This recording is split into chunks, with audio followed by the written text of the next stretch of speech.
వాక్యాంశము దేవుని యొక్క మేలుతో పునరుద్ధారుడై లేచిన దేవాది దేవుడు ఈ ధరణిలో 5 మార్లు దర్శనమిచ్చాడట. 5 మార్లు దర్శనమిచ్చిన వారిలో ఇద్దరిని గురించి ఈరోజు వాక్యమును మనము ధ్యానించుకుందాం. పరిశుద్ధ గ్రంథములో నుండి లూకా భక్తుడు రాసిన సువార్త 24వ అధ్యాయము 13వ వచనమును చదువుకుందాము. మైక్ తీసుకొని, ఇదిగో ఆ దినమందే వారిలో ఇద్దరు యెరూషలేమునకు ఆమడ దూరమున ఉన్న ఎమ్మాయి అని ఒక గ్రామమునకు వెళ్ళుచు జరిగిన ఈ సంగతులన్నిటినీ గూర్చి ఒకరితోనొకరు సంభాషించుచుండిరి. చాలండి. ప్రార్థన. మహాగణుడా, మహోన్నతుడైన మా ప్రియ పరలోకపు తండ్రి, నీ యొక్క పరిశుద్ధ నామమును తలంచుకొనగలిగే భాగ్యము ఈ యొక్క ఆదివార పర్యాయమునందు మాకు అనుగ్రహించిన దేవా తండ్రి, నీవు ఈ లోకమును పుట్టినది పర్వదినము, మరణించినది పర్వదినము, పునరుద్ధానుడై లేచిన దినము పర్వదినము, మాకిచ్చిన ఆదివార దినము మరింత పర్వదినము. నీ గురించి తలంచుకున్న ప్రతి దినము మాకు ఒక పండుగే ప్రభువా.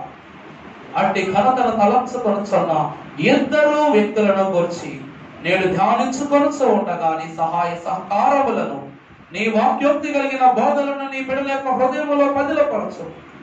నీవే వాక్య బోధకుడవై నీ బిడ్డల మధ్యలో నివసించి సదా తోడయుండి నడిపించి మహిమ పొందమని వాక్యమైన యేసు నామములో మిక్కిలి వినయముగా బ్రతిమలాడి వేడుకొనుచున్న మా ప్రియ పరలోకపు తండ్రి, ఆమేన్. పరిశుద్ధుడైన దేవుని యొక్క సహవాసముతో పాటు వెలుచనము మీకును బోధించిన నాకును ఆయన ఆత్మీయ వలములను మేలులను ఫలింపగలిగినటువంటి దేవుని సదా మనకు అనుగ్రహింపజేసి ప్రభువే తోడైండి మేము పొందునుగాక. ఆమేన్. నన్ను అందరూ అన్ని విడచిన, నన్ను అందరూ అన్ని విడచిన, ఎన్నడూ విలువనంటి యేసు కావలే, ఎన్నడూ విలువనంటి యేసు కావలే. ఎవరు కావలే, నాకెవరు కావలే, ఎవరు కావలే, నాకెవరు కావలే, యేసు తప్ప బ్రతుకునందు ఎవరు కావలే, యేసు తప్ప బ్రతుకునందు ఎవరు కావలే. ప్రభునందు ప్రియ విశ్వాసులారా, చదువుబడిన వాక్య భాగమునందరి మనము కొన్ని క్లుప్తమైనటువంటి విషయములను గ్రహించుకోవాల్సిన వారమైన దేవదేవుడు లూకా భక్తుల చేత వ్రాయించినటువంటి సువార్త పాఠములోని 24వ అధ్యాయము 13వ వచనములో కొన్ని మాటలను తెలియజేస్తున్నాడు. ఏమిటవి? ఇదిగో ఆ దినమందే వారిలో ఇద్దరు యెరూషలేమునకు ఆమడ దూరముగానున్న ఎమ్మాయి అనే గ్రామమునకు వెళ్ళుచు జరిగిన ఈ సంగతులన్నిటిని గూర్చి. చాలండి. ఏ సంగతులను గూర్చి? యెరూషలేము నుండి ఎమ్మయు అనే గ్రామమునకు వెళ్ళుచున్న ఇద్దరు ఏ సంగతులను గూర్చి ధ్యానించుకొచ్చు ఉన్నారు, సంభాషించుకొచ్చు ఉన్నారు. ప్రియులారా, మొట్టమొదటిగా ప్రశ్న వేసుకుంటే ఎవరి ఇద్దరు? ఎవరిద్దరు? ఎవరు చెప్పండి? ఎవరు? మగ్దలేను మరియా. ఎమ్మయ్య అనే గ్రామానికి మగ్దలేను మరియ వెళ్ళిందా? ఇద్దరు. అక్కడ ఇద్దరు వ్యక్తులను చూస్తూ ఉన్నాం మనం, ఒక స్త్రీని కాదు. ప్రియ విశ్వాసులారా, పునరుద్ధానుడైపోయిన యేసుక్రీస్తు ప్రభు ఆ యొక్క విషయము తెలుసుకొని సమాధి చేయబడినటువంటి యేసుక్రీస్తు ప్రభు యొక్క సమాధి వద్దకు వెళ్ళింది మగ్దలేను మరియ. ఆ వృత్తాంతము జరిగిపోయిన తరువాత ఆమె యేసుక్రీస్తు చెప్పిన మాట ప్రకారము తన బిడ్డలైనటువంటి వారందరి కొరకు, ఇదిగో నేను పునరుద్ధానుడై లేచానని మగ్దలేను మరియ ద్వారా ప్రభు ఏం చేశారు? సందేశం పంపారు. అందువలన ఇప్పుడు మగ్దలేను మరియ బిజీ షెడ్యూల్లో ఉందన్నమాట. అంటే యేసుక్రీస్తు ప్రభువు చెప్పిన మాటను పట్టుకొని శిష్యులకు తెలియజేయడానికి ఆమె ఏమైంది, ఆ వార్తను పట్టుకుని శిష్యుల యొద్దకు వెళుతూ ఉంది. అందువలన ఆమె ఈ సంభాషణలో ఉండే ఛాన్స్ లేదు గనక ఎవరు ఎదురు ప్రియ విశ్వాసులారా ప్రశ్నించుకున్నట్లయితే బైబిల్ మిషన్ లో ఉన్న వారందరికీ ఒక ప్రశ్న వేస్తాను. మీ సమాధానాన్ని బట్టి ఈ సమాధానం మీకు తెలియజేస్తాను. దేవుడు దైవజనులు ఫాదర్ ఎం దేవదాసయ్య గారికి బయలుపరిచిన బైబిల్ మిషన్ ఇది ఎవరికి బయలుపరిచారు చెప్పండి? ఎవరికి బయలుపరిచారు? దైవజనులు ఫాదర్ ఎం దేవదాసయ్య గారు. అంటే ఈ బైబిల్ మిషన్ ఇప్పుడు వారి ఆధ్వర్యంలో ఉంది. దేవునికి ఈయనకున్నటువంటి సంభాషణ, దేవునికి ఈయనకున్నటువంటి ఒక వృత్తాంతము ఇది బయలుపరిచినది దైవజనులకి. మరి మనం ఎందుకు చేస్తున్నాం శృతి చెప్పండి? ఇప్పుడు నా బర్త్డే వచ్చింది అనుకుందాం, మీరు అందరూ తలపో గిఫ్ట్ ఇచ్చారు. ఇది నాకు ఇచ్చినట్లా నా పిల్లలకి ఇచ్చినట్లా చెప్పండి? హ్యాపీ బర్త్డే అయ్యగారు అంటారా? హ్యాపీ బర్త్డే అయ్యగారు పిల్లలు అంటారా? ఎవరంటారు? హ్యాపీ బర్త్డే అయ్యగారు అంటారు. నాకంటే పెద్దలని హ్యాపీ బర్త్డే బాబా అని రాస్తారు. ఇది నా గిఫ్టా లేకపోతే నా వెనకాల ఉన్న వాళ్ళకి? ఇప్పుడు ఎవరో బయట వాళ్ళు వచ్చారనుకుందాం, నన్ను పార్టీకి ఇన్వైట్ చేశారనుకుందాం, ఈ ఇన్విటేషన్ నాకా మనందరికీ చెప్పండి? ఇప్పుడు నేనున్నా, నా పిల్లమ్మా రాజుగారు తప్పకుండా రావాలంట, రాజుగారి చెప్పినట్లా లేకపోతే జరీనా గారు కానీ లేకపోతే సుజాత్ గారు కానీ చెప్పినట్లా? వచ్చేస్తాను నాకు తెలుసు కదా, నేను చెప్పను ఎవరికి, అందరికీ సంఘంలో చెప్పడం. అంటే ఎవరికి ఇచ్చినది అది వారికి. కానీ ఇప్పుడు ఇలాగా ఎందుకు కోటాను కోట్ల మందికి బైబిల్ మిషన్ ఒక సొత్తు అయింది. మన గౌరవం ఏంటంటే దైవజనులు అన్నారు బైబిల్ మిషన్ అన్నారు. మీ యొక్క ఊపిరి ఏమిటంటే బైబిల్ మిషన్. మరి దేవుడు అంటే ఏ దేవుడు ఏర్పాటు చేసిన ప్రతి నేను సృజించినటువంటి ఈ సృష్టిలో నేనుటకు ఇష్టపడుతూ ఉన్నానన్న వాక్యము ద్వారా దేవుడు తెలియజేశాడా లేదా? నేను సృజించిన ఈ నరులందరూ మానక ప్రార్థనలు నిరతము చేయగా నేను వినకపోయిన ఎడల నా సృష్టిని నేనే నాశనము చేసినట్లుండని భయపడరాదు క్రీస్తు విశ్వాస అనే పాటలో దైవజనులకు ప్రభు పలికించిన మాట.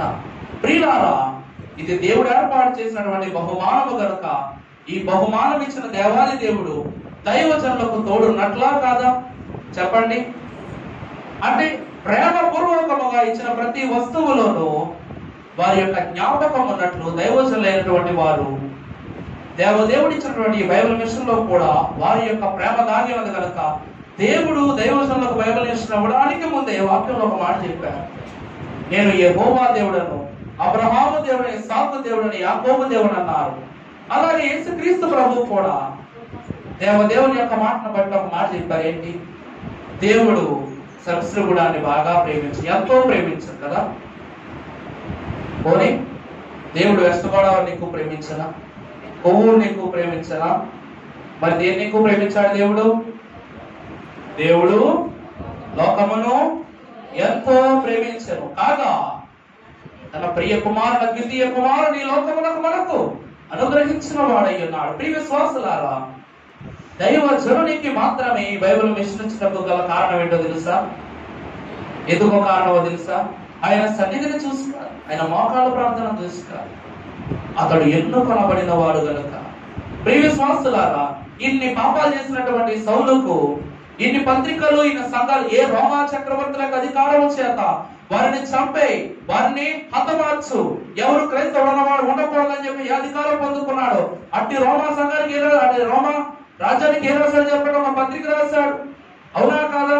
అంటే తన మరణము చేయమని ఆదేశించిన ప్రదేశానికి క్రీస్తు బోధను అందించినటువంటి గొప్ప వ్యక్తి ఈ యొక్క పోస్తున్న పౌలు భక్తుడు. ప్రియ విశ్వాసులారా, ఇందును బట్టి రోమీయులకు ప్రతిగా నాకు వ్యతిరేకంగా చేశాడు కనుక ఈ సౌలు నేను దండించాలా? రేపటి రోమీయులకు, కరుడు కట్టుకుపోయిన పాపముతున్న రోమీయులకు మార్గదర్శకము కాబోతున్నటువంటి నా ప్రియ భక్తులుగా మారబోతున్న ఇతనిని క్షమించాలా అని ఒక ప్రశ్న వస్తే దేవుడు ఏది ఎంచుకుంటాడు చెప్పండి? అతడి యొక్క గత కాలము చేసిన పాపమును ఎంచాలా? రేపటి కాలం అందు ఆ పాపమునే పరిహారము చేయగలిగే ఒక గొప్ప స్వార్థికుని, బోధకుని, ప్రవక్తను చూడాలా? దేవుడు ఎవరిని ఎన్నుకుంటాడు చెప్పండి? అందుకే దైవజనులైన వరకు ఉపమానములు వారట కర్ణాటక ప్రాంతములకు వెళ్ళి సేవ చేయించుండగా అక్కడ ఒక ప్రశ్న అడిగాడట, ఒక అయ్యగారు అడిగారట. ఎంత మీకు ఒక ప్రశ్న తెలుసో తెలియదు, దైవజనులైన వారికి ఏ పని ఉండేది కాదట. ఎందుకంటే ఈ లోకానికి ముందంచు కలిగినటువంటి విషయములకు గల సమాధానాలు చెప్పాలంటే ఈ విషయాలన్నీ అయ్యగారికి అప్పుడు వయసు ఎంత? దగ్గరగా ఎప్పుడో 100 ఏళ్ళ వయసు వచ్చినప్పుడు అయ్యగారికి బైబిల్ మిషన్ అనుగ్రహింపబడింది. ఇంకా ఆయన చేతిలో ఉన్నాయి గట్టిగా 20 సంవత్సరాలే. అయ్యగారు వృద్ధులైపోయారు కనుక దేవుని మర్మాలని తెలుసు కనుక ఇవి అయ్యగారితోనే ఆగిపోతే మనం ఇంకా సమస్త జనానికి ఏమందిస్తామని అయ్యగారు ఒకటే పని, మా తాతగారు కలవచర్ల దేవదాస్ గారితో కలిపి ఒకటే పని అందరికి. అయ్యగారు అందరూ కానీ సమయం దొరికితే చాలు ఆయన చెప్పిన ప్రతి ప్రసంగాన్ని జ్ఞప్తిలో ఉంచుకున్నారు, దాచిపెట్టేసుకుని రాసుకుని ప్రశ్నలు వర్షం కురిపించేవారట అయ్యగారికి. అయ్యగారు ఇది ఎలా ఎందుకు జరిగిందని అడిగేవారట. అలాగే ప్రియ విశ్వాసులారా, సౌలును కూర్చున్నటువంటి విషయం మనం కూడా అడిగారట. ప్రియ విశ్వాసంగమా, దేవుని యొక్క మహాకృపను బట్టి బైబిల్ మిషన్ అనుగ్రహింపబడినటువంటి దేవదేవుడు లోకమును ఎంతో ప్రేమించను గనుక లోకము నిమిత్తమై తన ప్రియ కుమారుని పంపినట్లు లోకము యొక్క రక్షణార్థమై బైబిల్ మిషన్ను మనకు దైవజనుని ద్వారా అందించారు. అందుకే కంచములో ఉన్నటువంటి ఆహారము తినుట వలన మనిషికి ఏంటి? బలం వస్తుంది. కానీ ఈ కంచములో ఉన్నటువంటి ఆహారమును తినాలంటే ఏం కావాలి చెప్పండి? సహకారి అయిన ఒక చేయి కావాలి. దైవజనులైనటువంటి వారు దేవునికి సహకారి. అందుకే ప్రళయమును రప్పించిన దేవాది దేవుడు, వడగండ్లను రప్పించిన దేవాది దేవుడు, తన నోటి మాటతోనే అన్ని కలుగజేసిన దేవాది దేవుడు పాపమును కూడా పరిహారం చేయగలడు. కానీ మరలా పాపము తిరిగి రాదని నమ్మకం ఉందా చెప్పండి? కానీ అది జరగాలంటే సహకారిగా ఒక వ్యక్తి కావాల్సి వచ్చింది. అందుకే ఆనాడు కుమారుని వాడుకున్నాడు. ఈనాడు రక్షణ మేఘం ఎక్కబోయే ప్రతి ఒక్కరి కొరకు దైవజనులైన వారిని సహకారిగా వాడాడు దేవాదేవుడు. ప్రియ విశ్వాసులారా, అందుకే దేవుని యొక్క మహిమ కృపను బట్టి ఈనాడు మనం వేసుకున్నటువంటి ప్రశ్నలు ఎవరి ఇద్దరు, ఏంటి సంభాషణ, ఎందుకు జరిగింది? ప్రియ విశ్వాసులారా, అందులో ఒకరు లోక, రెండవ వ్యక్తి క్లైప. ఎవరు చెప్పండి? ఒకరు క్లైప, రెండవ వ్యక్తి లోక. ప్రియ విశ్వాసులు ఈ విషయం తెలియకుండానే లోక సువార్తలు రాసేస్తాడు చెప్పండి. ఈ సువార్త అంతా లోకాయే రాసినాడు కనుక ఇందులో ఉన్న ప్రతి ప్రశ్నకు సమాధానమునకు గల విశ్లేషణ అంతటిని దేవదేవుడే మనకు అందించిన వాడై ఉన్నాడు. ప్రియ విశ్వాస జనాంగమా, ఈ క్లైప అన్నవాడు యేసుక్రీస్తు మంది 12 మంది శిష్యులు ఒకడా కాదా? ప్రశ్నించుకుని చెప్పండి, అవునా కాదా? కానీ యేసుక్రీస్తు ప్రభు పునరుద్ధానుడై 5 సార్లు 5 దర్శనములు తన వారి యొక్క అందజేశాడట. మొదటి దర్శనము సైనికులైన వారు, క్షమించండి, మగ్దలేని మరియకు. మొదటి దర్శనం ఎవరు చెప్పండి? మగ్దలేని మరియకు. తరువాత శిష్యులైన వారికి ఈ యొక్క విషయమును బట్టి దేవదేవుడు దర్శనమిచ్చాడు. మూడవ విషయం ఇప్పుడు మనం ధ్యానించుకున్నాం. 24:13 చదివారు, 14 చదవండి. జరిగిన ఈ సంఘటనలన్నిటినీ గురించి ఒకరితో ఒకరు సంభాషించుకొంచుండగా వారు ఆలోచించుకొంచుండగా యేసు తానే దగ్గరకు వచ్చి వారితో కూడా నిలిచెను. ఇది పునరుద్ధానము తర్వాత జరిగినటువంటి మూడవ దర్శనము. ఈ అమ్మాయి సోదరులకు దేవదేవుడు వీరికి దర్శనం అందించాడంట. ఏ విషయములను ధ్యానించుకోవచ్చు ఉన్నారన్నదే ఇక్కడ అందరికీ పెద్ద ప్రశ్న. ప్రియ విశ్వాసులారా, క్రీస్తు ప్రభువు మరణించిన తరువాత ఈ లోకమునకు కలిగిన మొట్టమొదటి ప్రశ్న, పునరుద్ధానుడై నిలుస్తాడన్న విషయం పక్కన పెట్టేస్తే యేసు క్రీస్తు ప్రభు వెళ్ళిపోయాడు. చూడండి, ఏదో మాట అంటారు, నాయకుడు లేని సేనలు ఇంకా ఎందుకు పనికి వస్తాయి చెప్పండి? ఒక యుద్ధంలో రాజు చనిపోయాడు అనుకుందాం. రాజు చనిపోతే ఇక సేనలు ఏమైపోవాలి? అవతల రాజుకు దాసులైపోవాలా, లేకపోతే బానిసలు అయిపోవాలి క్రూరుడైతే. అలాగే యేసు క్రీస్తు ప్రభు యొక్క రక్షణ సువార్త ప్రారంభించినది ఈ నాయకుడే. దేవుని కుమారుడు అనే పేరుంది. దేవుని యొక్క ప్రియ కుమారునిగా పేరొంది ఈ లోకమున రక్షకుడై నిలిచినటువంటి దేవకుమారుడే సిలువ గద్దెనెక్కి తాను మరణమును పొందిన తరువాత ఈ లోకమునకు ఎలాగైతే చీకటి కమ్మిందో వాళ్ళ తలంపులకు కూడా ఏమైపోయింది? చీకటి కమ్మేసింది. నమ్మి క్రీస్తు వెనక నడిచిన ప్రతి ఒక్క వ్యక్తి వెంటనే ఏమైపోయారంటే దిగ్భ్రాంతి చెందడం ప్రారంభించారు. ఎందుకంటే ప్రియులారా, ఇక్కడ క్రీస్తు మరణము వారికి ఒక ప్రశ్నను కలిగించింది. ఇప్పుడు ఈయన వెళ్ళిపోయాడు, ఇప్పుడు మీరు వెనకాల నడిచినందుకు మన పరిస్థితి ఏంటి? ఈ రోమీలు ఊరుకుంటారా? ఈ రాజు ఊరుకుంటాడా? పోనీ ఎవరైతే శిక్ష ఇచ్చారో నువ్వు క్రీస్తు శిష్యుడు కదా అని ఒక పేతురునే గుర్తుపట్టి నువ్వు క్రీస్తు శిష్యుడవే కదా అని బెదిరించి భయపెట్టినటువంటి వారు ఎంతమందిని వదులుతారో చెప్పండి. అందువల్ల వీళ్ళందరూ కంగారు పడిపోయి చాలా మంది ఎవరికి వారు స్ప్రెడ్ అయిపోయి వెళ్ళిపోయారట. అందులో ఈ ఎంఐ సోదరులు కూడా ఒకరు. వారి క్రీస్తు శిష్యులలో ఇతరైనటువంటి క్లైపా అలాగే లోక. ప్రియ విశ్వాసులారా, ఏ సంగతులను ధ్యానించుకొచ్చున్నారంటే ఇక యేసు క్రీస్తు ప్రభు లేడు. మనం ఏం చేస్తాం? అక్కడ మనం ఏం చేయగలం? ఆయన మరణము ఇక మనకు ఆధారం ఏమీ లేదు. ఇదిగో అమ్మా నీ కుమారుడు, ఇదిగో నీ తల్లి అని తల్లిని యోహానుకు అప్పగించాడు. అందువలన వాళ్ళకు ఒక తల్లిదండ్రుల తల్లి కొడుకుల బంధం దొరికింది. అలాగే తన తండ్రిని మీరు క్షమించమని తండ్రితో సంభాషించాడే తప్ప ఎవరినైనా ఒకరినైనా సరే ఇదిగో రేపటి సువార్త సునాదనమును ఈ లోకమున చాతించక నేను నీకు ఇచ్చుచున్న నాయకుడైన ఎవరినైనా ప్రభువు నియమించడం చెప్పండి. 7 మాటల క్రమములో ఇదిగో అమ్మా నీ కొడుకు అన్నాడు తప్ప ఇదిగో మీ నాయకుడని యేసుక్రీస్తు ప్రభు చెప్పలా. ఈ విషయంలో ఏమైనా ప్రభు ఏమైనా అంటారేమోనని తేలి చూచారట చాలా మంది. కానీ ఆ మాట వారి నోటి నుండి రాలేకపోయేసరికి ఈ నిలిపోయాడు, మనకెవరిని అప్పగించలా. ఇక మనకు పని ఏముందాడు? ఇక మళ్ళా మన పాత పనిలోకి చేరిపోవటం అని చెప్పేసి బయలుదేరి వెళ్ళిపోతున్నారట. ఎక్కడికి? ఎంఐయుకి. ప్రియ విశ్వాసులారా, పునరుద్ధానుడైన దేవాది దేవుడు వీరికి 3వ మారుగా దర్శనమిచ్చి వీరితో పలికిన కొన్ని సంగతులను మనము ధ్యానం చేసుకుంటూ ఉన్నాం. ప్రియ విశ్వాసులారా, దేవుడు వీరితో అంటూ ఉన్నాడట, ఎందుకు వెళ్ళిపోతున్నారని. అప్పుడు కూడా వచ్చిన దేవాదేవుడిని గ్రహించుకోవాలా. అంతెందుకు యేసు క్రీస్తు ప్రభు పక్క నుండి సేవ చేసిన మగ్దలేని మరియా ఓ తోటమాలి అని ప్రభువుని పిలిచింది. తోమ ఎవరు? నిజంగా దేవుని వేరాలి తోమ అనుమానించాడు. పేతురు మీ తదుపరి శిష్యులు ఇదిగో యేసు క్రీస్తు ప్రభు మృతదేహాన్ని ఎవరో దొంగిలించుకోరు. ప్రతి ఒక్కరు అపార్థం చేసుకోండి. ఎందుకంటే పునరుద్ధానం యొక్క పరిశుద్ధాత్మ గొప్ప దీవెన కలిగిన పునరుద్ధానం గురించిన విశేషం ఎవరికి తెలియజాలలేదు. అందుకే ప్రియులారా, వెళ్ళవలసిన వారు ఎవరికి వలస వచ్చిన ప్రదేశాలకు వాళ్ళు వెళ్ళిపోతున్నారు.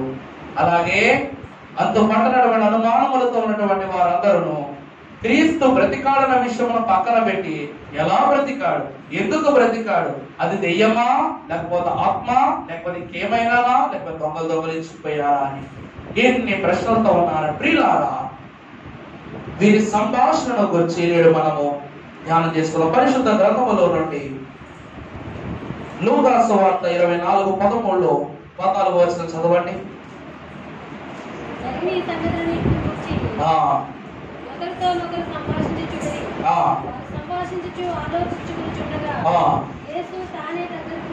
వచ్చి నడిచిన చాలు. లూకా 19:10 చదవండి.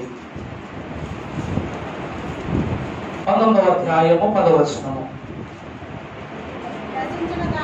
నశించిన దానిని మనుష్య కుమారుడు వచ్చనని అతనితో చెప్పాను. వారు వినుచుండగా తాను సమీపమున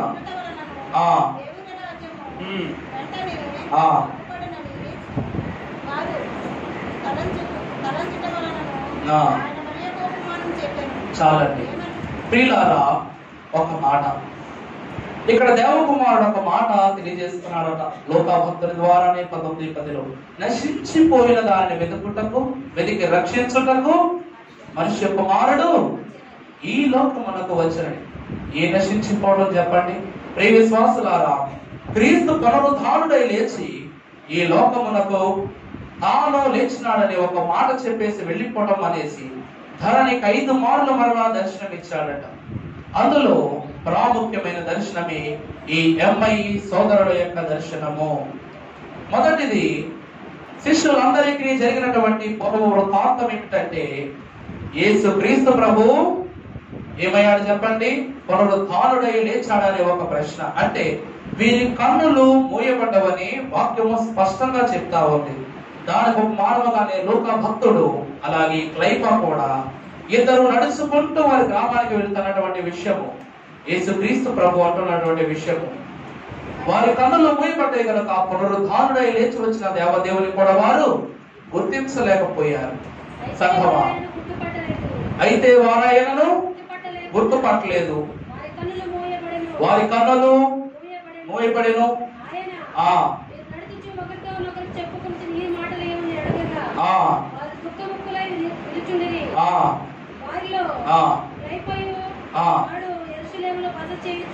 చేయించుండి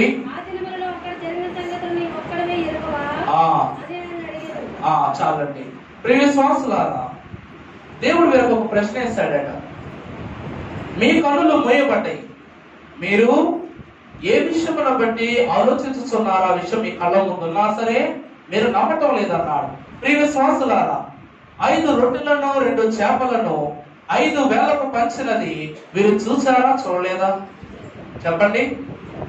వాస్తవాన్ని చూసుకుంటే ఇక్కడ ఉన్న వారికి ఒక వాటర్ బాటిల్ ఇచ్చి ఇందులో ఫుల్ బాటిల్ నీళ్ళు ఉన్నాయి, మీరందరూ సరి సమానంగా తాగడంటే ఎవరైనా సరే ఏమంటారు చెప్పండి? ఏదో పెద్ద 10 బాటిల్ ఇచ్చి అయ్యగారు మమ్మల్ని తాగమంటున్నారు, ఇచ్చింది ఒక బాటిల్ ఎట్లా షేర్ చేసుకోవాలి అమ్మా, ఎవరికైనా పిల్లలకి ఇంటమంట. అవునా? యేసుక్రీస్తు ప్రభు ఏమన్నా చెప్పండి? ఆ 2 పిల్లల దగ్గర ఉన్నటువంటి 5 రొట్టెలు 2 చేపలు తీసుకొచ్చి ఆయన అందరికి విందు చేయండి అని చెప్పేసి అనగానే ఒక్క నిమిషం ఆయన ఆలోచించకుండా వారు ఏం చేశారు? ప్రతి ఒక్కరికి వంటలు చేయడం ప్రారంభించారు. అంతే తప్ప ప్రభు సరిపోతాయి, ఎవరికి సరిపోతాయి? తింటే నువ్వే తినవయ్యా, మేము ఆకలితోనే ఉంటాం అనాల్సింది పోయి వంటలు చేయడం ప్రారంభించారు. ఆఖరికి తోమా కూడా ప్రశ్నించలేదు ప్రభువుని, ఏమని? వీళ్ళు సరిపోతాయా ఏంటి ప్రభు అని తోమా కూడా ప్రశ్నించాల. అప్పుడు రాలేదు ఈ ప్రశ్నల వర్షం. అంతెందుకు, యేసు క్రీస్తు ప్రభు జలధారల మీద నడుస్తూ ఉండగా తోమా అనాల్సింది, నువ్వు ఎలా నడుస్తున్నావు ప్రభా? నువ్వు ఎలా నడుస్తున్నావు నీటి మీద? నువ్వు శరీరధారుడు కదా, నువ్వు ఎలా నీటి మీద నడుస్తావు అన్నావు? నువ్వు మాతో వెనకాల వస్తానన్నావు కానీ వెనకాల ధోనిలో వస్తావని అనుకున్నాం కానీ నీటి మీద నడవటం ఏంటి, ఎలా కుదిరిందని ఆనాడు తోమా ప్రశ్నించలా. పేతురు కూడా ఎలా నడుస్తున్నావు ప్రభా అని అడగల. నేను నీతో నడవాలనుకుంటున్నాను, నేను నడవచ్చా అని అడిగాడు తప్ప ఎలా నడవగలుగుతున్నావు ప్రభా అని ఇప్పుడు పేతురు కూడా అడగల. ప్రియ విశ్వాసుల ప్రతి ప్రశ్న వెనక ఒక ఘన ఆంతర్యము కలదు.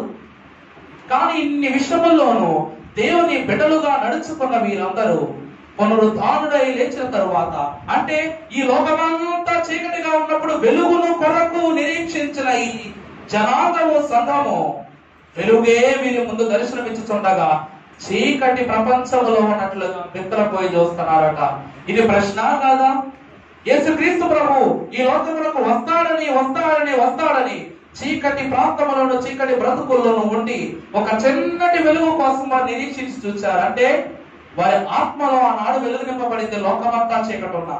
ఇప్పుడు ఆ వెలుగు ఈ లోకమంతటిని తన యొక్క మహిమతో వెలుగు నింపినను వారి హృదయములో చీకటి నిండిపోయి ఏమైపోయి చెప్పండి? పునరుద్ధాన మహిమను గ్రహించుకోలేక వారి కన్నులన్నీ ఏమైపోయినాయి? చీకటిమయమైపోయింది. వెలుగు చూడక, వెలుగును దర్శించక ఏమైపోయి చెప్పండి? క్రీస్తు విషయమై వారు పొరబడిన వారే, వారు గ్రహించుకోని వారే క్రీస్తులు ఏమయ్యారు చెప్పండి? తప్పిపోయిన వారే. అందుకే అన్ని విషయాల్ని చాలా క్షుణ్ణంగా చూసే శిష్యులు ఒక తోమానే గ్రహించుకుంటాం మనం, కానీ ప్రతి శిష్యునికి గొప్ప అనుమానమే కలదు. కానీ ధైర్యం చేసి ఇప్పుడు మీరే అంటారు చూడండి, సంఘం అందరూ ఉన్నారు, అయ్యగారిని పలానా విషయం మీటింగ్స్ చెప్తున్నాడు అని ఎవరు పంపిస్తారు? ఎవరో ఒక వ్యక్తిని పంపిస్తారు. పెద్దల కింద ఉన్నారు కాబట్టి పెద్దల చేత అడిగిస్తారు. కొంతమంది మాట్లాడడం కష్టం అనిపించుకున్న వాళ్ళు ఏం చేస్తారు? వేరే వాళ్ళ చేత అడిగిస్తారు. అంతే తప్ప అందరూ ఒకేసారి వచ్చేసి అయ్యగారు ఎలా చేద్దామని అనే వాళ్ళు ఉంటారు చెప్పండి. ఎవరి భయం వాళ్ళది. కానీ పేతురుకు ఉన్నటువంటి లక్షణం ఏంటంటే కీచి వదిలేస్తే చాలు మొత్తం ఊరంతా చాటింపేసేస్తాడు, పోస్టర్లు కూడా అంటించేస్తాడు. అందువలన పేతురును వాళ్ళు ఒక బాణంలో ఎన్నుకున్నారు, వాళ్ళు లాగి వదిలేస్తారంతే ప్రభు మీదకి. ప్రభు దగ్గరికి వచ్చి ప్రశ్నల వర్షం కురిపిస్తాడు. అందుకే ఎన్నో ఎన్నో ప్రశ్నలకు సమాధానాలు పేతురు ద్వారా మనకు వాక్యంలో కూడా రూపొందించబడ్డాయి. ఒక యోహాను తప్ప మిగిలిన వారందరూ ప్రశ్నించే స్వభావం కలిగిన వారు. కానీ మనం చూడవలసిన విషయం ఏంటంటే యోహాను కూడా ప్రశ్నల వర్షమే, యోహాను కూడా ప్రశ్నల వర్షమే. ప్రకటన గ్రంథం రాసేటప్పుడు ప్రభువు ఎంత శోధించాడు తెలుసా? దైవజనులు అన్నారట, శోధన లేనిదే సాధన ఎలాగూ జరుగునన్నారు. ప్రభువును వాక్యము ద్వారా మనం శోధిస్తూ ఉన్నాం. అందువలనే ఆయన దీవెనలతో మనం నింపుతూ ఉన్నారు. ప్రార్థన చేసి ప్రభువును శోధించు, మేలులతో ప్రభువు నిన్ను శోధిస్తారన్నారు. లేకపోతే సాధారణ మీదకి అందుతుంది కాదు. ప్రియ విశ్వాసులారా, ఈ వాక్యమునందరికీ కూడా దేవుడు తెలియజేస్తున్న మాట అది. దేవుని యొక్క బిడ్డలైన వారు కన్నులు మూయబడి దేవుని యొక్క వెలుగును చూడక ఇద్దరు సోదరులు మొట్టమొదటి చేసిన పని ప్రభు యొక్క రాకడ సైతం పునరుద్ధానముతో దర్శించిన దర్శనం సైతం గ్రహించక వారి వారి పనిలో వారనగా ప్రభు అంటూ ఉన్నాడు. మరలా చదవండి వాక్యాన్ని 24:15 చదవండి. వారు ఆయనను గుర్తుపట్టలేకుండా మోయబడెను. మీరు నడుచుచు చెప్పబడుచున్న ఈ మాట ఏమని అడగగా వారు దుఃఖముఖులై నిలిచిరి. చాలండి, వారు దుఃఖముఖులై నిలిచేది. ప్రియ విశ్వాసులారా, ఇది 3వ దర్శనము. ప్రియ సంఘమా, ఎందుకు వీరిద్దరికి దర్శనం ఇచ్చారని నేను మీకు ఒక మాట తెలియజేయాలనుకుంటున్నాను. క్రీస్తు శిష్యులుగా మనం ఎంచి చూసినది 12 మందిని, కానీ ఒక్కొక్క వృత్తాంతములో కొన్ని వందల మందిని, వేల మంది శిష్యులను చూస్తాం. క్రీస్తు నావాడని, యేసు క్రీస్తు ప్రభు నిజమైన దేవుడిని నమ్మిన ప్రతి ఒక్కరూ క్రీస్తుకు శిష్యులే, దాసులే. ఇప్పుడు దైవజనులైన వారు బైబిల్ మిషన్ యొక్క ప్రత్యక్షతను పొందుకున్నారు కనుక ఆయన ఒక్కరే దేవుని యొక్క దాసులయ్యాడు. చెప్పండి, ఆయన మార్గంలో నడుచుతున్న ప్రతి ఒక్కరము దేవునికి దాసులవే. అందుకే ఈ దాసులందరినీ సంఘముగా చేకూర్చాడు దేవుడు. అందువలన జక్కయ్య యొక్క ఇంటిని దర్శించినందున జక్కయ్య కూడా ప్రభువుకు ఆత్మీయ శిష్యుడైపోయాడు. అలాగుననే మరణంలో లేపబడిన లాజరును ప్రభువుకు శిష్యుడైపోయాడు. అలాగుననే ఏ కుష్ఠ రోగి అయితే ప్రభు యొక్క స్పర్శ ద్వారా లేవనెత్తబడ్డాడు, తాను ప్రభువుకు ఆత్మీయ దాసులే. ప్రతి ఒక్కరును సూచక క్రియ జరిగించిన వారును, సూచక క్రియలో ఉన్నవారును ఆ యొక్క మహిమను పొందుకున్న ప్రతి ఒక్కరు ప్రభువుకు శిష్యులైపోయారు. ప్రియ విశ్వాసులారా, ఇక్కడ దేవుడు అదే చెప్పుచున్న మాట. వీరందరూ నమ్మారే గాని నమ్మకము క్రీస్తు మరణము ఏమైపోయింది? విడిపోయింది. క్రీస్తు మన కొరకే మరణించాడని ఆలోచన మర్చిపోయి వీళ్ళు ఏ ధ్యాసలోకి వెళ్ళిపోయారంటే ఇంకా అయిపోయింది. యేసు క్రీస్తు ప్రభు మరణించాడు కాబట్టి ఇంకా ఈ లోకం యొక్క స్థితి, మన స్థితి అంతా తలకిందులైపోయిందని మరణము మన కొరకే అన్నట్లుగా కాక ఈయన మరణముతోనే అంతా అయిపోయిందని అక్కడి నుంచి వెళ్ళిపోయారట. అదే మనం ఇందాక లోకాసువార్త 19:10 చదివాం. నశించి పోవచ్చున్న దాన్ని వెదకి రక్షించుటకు మనుష్య కుమారుడి లోకమునకు వచ్చేను. చూసారా ప్రియులా, ఏ రక్షణ ఫలితమైనటువంటి మేలులను తన శిష్యులకు కనపరిచి తాను మరణపు గద్దెనెక్కాడు. ఏ లోకమును భక్తి మార్గమున తన తండ్రి యోచనల ప్రకారము జరిగించుటకు దేవదేవుడు ఏర్పాటు చేశాను, ఆ మార్గమును తన మరణముతో ఇంకా బలపరుచుకోవడం మానేసి వీళ్ళు ఏం చేశారు చెప్పండి? ఎవరి దిశలు వాళ్ళు చూసుకుని వెళ్ళిపోతున్నారట. అంటే దేవుడు ఏర్పాటు చేసినటువంటి తన పని అసంతృప్తిగానే మిగిలిపోయింది. అందుకే పునరుద్ధానుడై లేచి తన శిష్యులందరికీ ఒకే మార్గదర్శనం ఇవ్వాల్సినటువంటి దేవాదేవుడు 5 మార్గదర్శనం ఇవ్వాల్సి వచ్చింది. తోమా యొక్క మాటను బట్టి రుజువు చేయుటకు, మగ్దలేని మరి యొక్క ఆలోచనను రుజువు చేయుటకు, ఈ అమ్మాయి సోదరులకు తాను పునరుద్ధానుడై లేచాలని రుజువు చేయుటకు, అలాగే శతాధిపతికి, అలాగే ఆ యొక్క సైనికులైన వారికి ప్రతి ఒక్కరికి తన యొక్క పునరుద్ధానము నిజమేనని తెలియజేయటం దేవుడు ఏం చేశాడు చెప్పండి? 5 మార్లు తిరగాల్సి వచ్చింది. అంటే పునరుద్ధానుడైన దేవుని కూడా ఆయాస పెట్టేశారు. ఏం చెప్పండి? ఒక్కసారి మరణమును పొంది తన పునరుద్ధానముతో అందరికీ వేరేచాలని ఆనందపడాల్సిన దేవుణ్ణి అనుమానాలతో మొక్కలైపోయి మళ్ళా దేవుడు ఆయాస పెట్టగా దేవుడు వాళ్ళందరినీ మళ్ళా కలుపుకొచ్చాడు అన్నమాట. ప్రియ విశ్వాసులారా, వీరందరూ రక్షింపబడ్డామనుకున్నారే కానీ ఆ రక్షణ ఎంతోసేపు నిలబడలా. గుడ్ ఫ్రైడే రోజు క్రీస్తు మరణము జరిగితే పునరుద్ధానమైన తదుపరి రోజు ఏమైపోయింది చెప్పండి? ఆ రోజు ఎవరు పట్టాల కాల్లో తట్టాబుట్ట సత్తుకుని బయలుదేరిపోతున్నారంట. అంటే క్రీస్తు యొక్క సేవా భారమును అప్పగించాలని ఒక తదుపరి కడవరి తీర్పుతో దేవదేవుడు సిద్ధపడుతూ ఉన్నప్పుడు సిలువ మీద సేవా విషయంలో దేవదేవుడు ఎవరికి చెప్పాల. పునరుద్ధానుడై లేచిన తర్వాతే సేవా భారముల బాధ్యతను శిష్యులకు దేవదేవుడు అప్పగించాడు. అంటే ఈ బాధ్యతను అప్పగించాలి అని ఆలోచనప్పటికీ ఏమైపోయారు? ఎవరి కాలు సెపరేట్ అయిపోయారంట. అందుకే ప్రియ విశ్వాసులారా, దేవుని యొక్క దీవెనలో పెరుగుతున్న ప్రతి ఒక్క మొక్క ఎలా ఉండాలంటేనట, నీరున్నా లేకున్నా, ఏం చెప్పండి? నీరున్నా లేకున్నా, నీడున్నా లేకున్నా, సూర్యుడు ఉన్నంత కాలము, వెలుగు నుంచి సూర్యుడు ఉన్నంత కాలము ఆ యొక్క వృక్షం ఎంత కాలం అయితే ఎంతమందికి అయితే నీడనివ్వగలదో అంతమందికి తగు ఫలితముగా నీడనిచ్చిన తరువాత అది నశించిపోయిన పర్వాలేదట. ప్రియ విశ్వాసులారా, మీరు చూడండి, మన చుట్టుపక్కల చాలా మొక్కలు ఉంటాయి.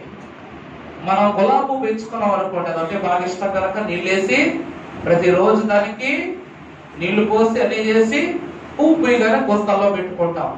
అదే మీ ఇంటి ఎదురుగాను ఒక మాట చెప్పండి, ఎవరైనా సరే కొమ్మ చెట్టు పెంచుకుంటారా? కొమ్మ చెట్టు పెంచుకుంటారా? కనీసం నీళ్ళైనా అటు పక్క వెళ్ళేస్తారా? వెళ్ళాము. ఆ చెట్టుకు ఎందుకు నీళ్లు అనగా అది రూపలా పెరిగిపోద్దని చెప్పేసి కావాలి, డబ్బులున్నా లేకపోయినా ఒక సిమెంట్ తోటి డ్రైనేజ్ సిస్టమ్ కట్టించడం వల్ల నీళ్లు పక్క దోసేస్తాం. ప్రియ విశ్వాసులారా, దేవుడు దాని వల్ల ఉపయోగం లేకుండానే భూమి సృజించాడు చెప్పండి. సృజించాడు చెప్పండి. ఏ లోకానికి ఏ కర్ర అయితే ఉపయోగపడలేదో అదే ఏదో ఒక మాట ఉంటుంది. నిన్న ఎక్కడికో కొవ్వూరు కార్యక్రమానికి వెళ్ళిన మొత్తం అంతా అయిపోయాక ఒక అయ్యగారు నాతో ఒక మాట్లాడుతున్నారు. నిషేధించబడినటువంటి రాయి మూలకు తలరాయి అయిందని, అది నిషేధించబడినటువంటి చెట్టు. మనము నిషేధించబడినటువంటి మనుష్యులము. మనం ఆఖరికి ఏమైపోయామో ఈ లోకానికి తలరాయి అయిపోయాము.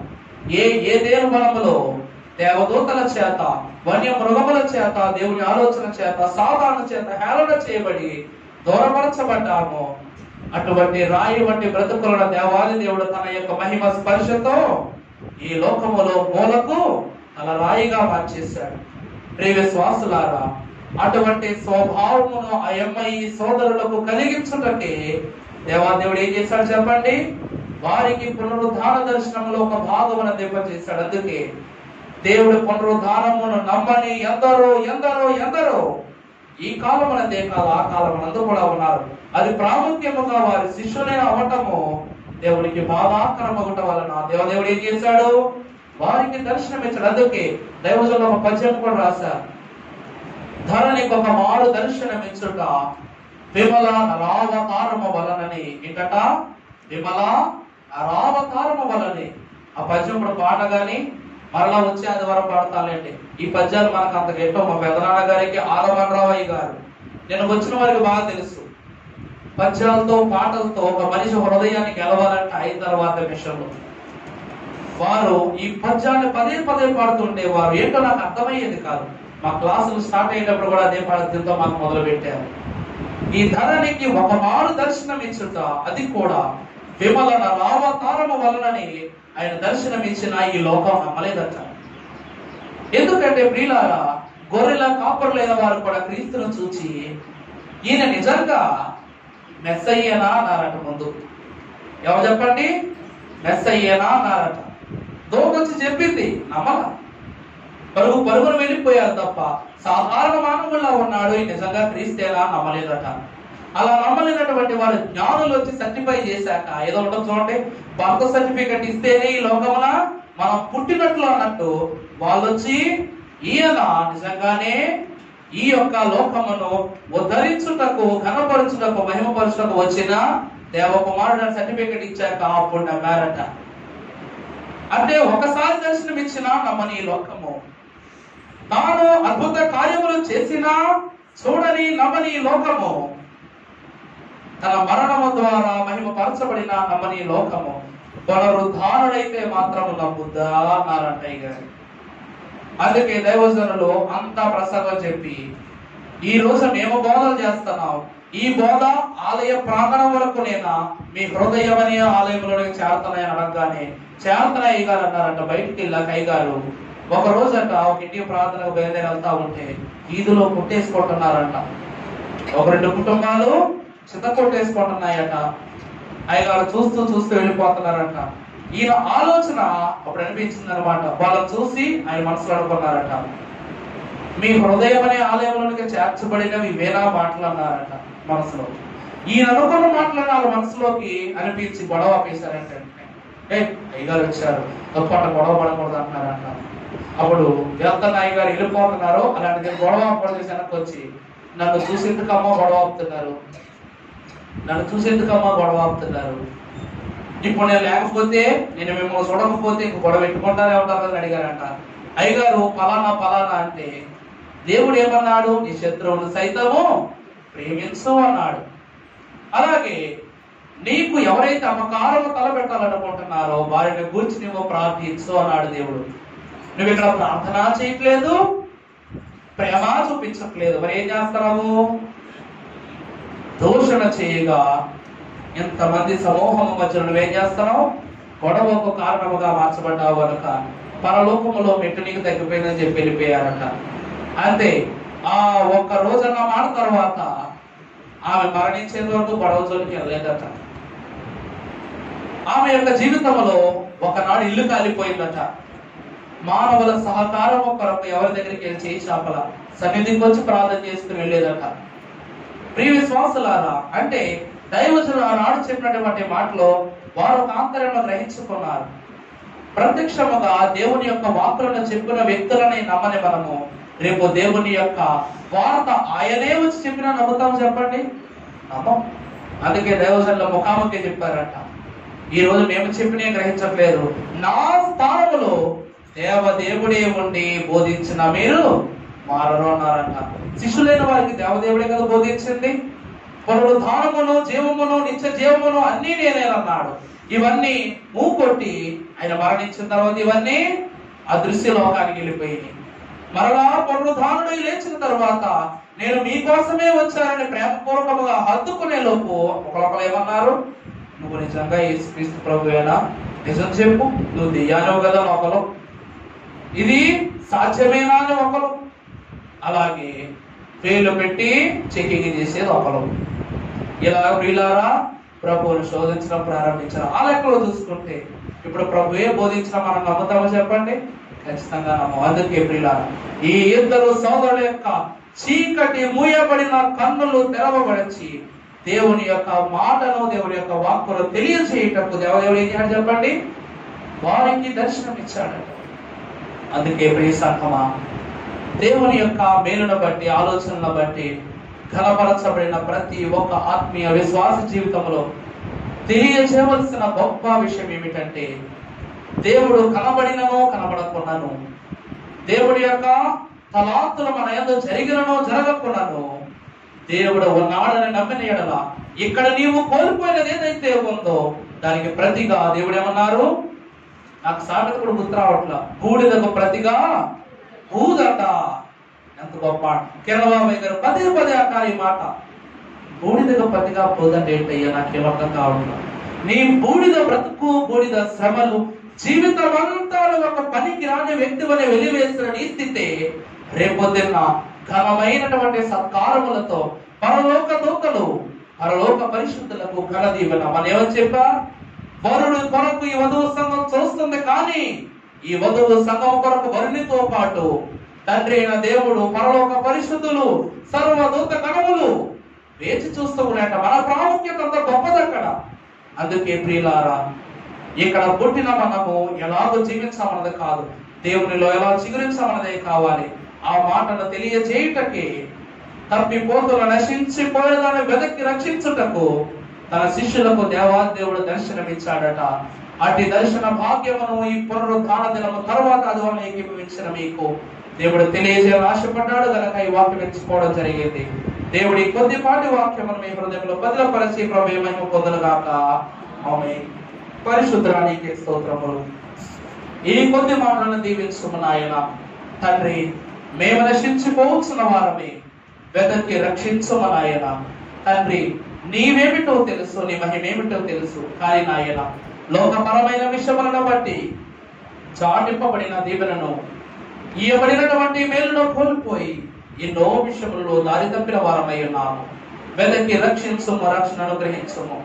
మీరే సహాయకుడై నిత్యము నడిపించి సదా తోడై ఉండమని, నాయకుడై మమ్మల్ని నడిపించి రక్షణకర్త అయి మమ్మల్ని రక్షించి మేలు నిమ్మగల మహిమగల యేసు నామమున వేడుకొనుచున్నాము తండ్రి. ఆమేన్. అందరికీ మరణాత.